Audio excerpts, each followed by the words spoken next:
সুখী মানুষ কারা, তাদের একটা সুন্দর পরিচয় দিয়ে দিয়েছে নবী। কয় তুমি যদি সকালবেলা উঠা দেখো তোমার জীবনের তিনটা অবস্থা, তাহলে বুঝবা তুমি সুখী।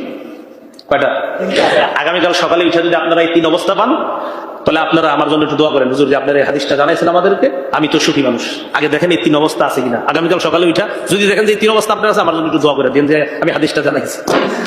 তিরমিজি শরীফের 2346 নম্বর হাদিস।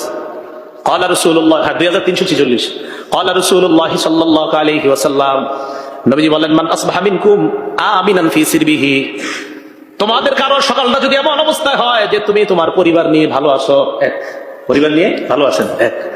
2 নাম্বার মুআফান ফি জাসাদিহি, তোমার শরীরটা সুস্থ আছে, 2। 3 নাম্বার ইনদাহু কুতু ইয়াউমিহি, তোমার কাছে একদিনের খাদ্য আছে, কয়দিন? এক মাস।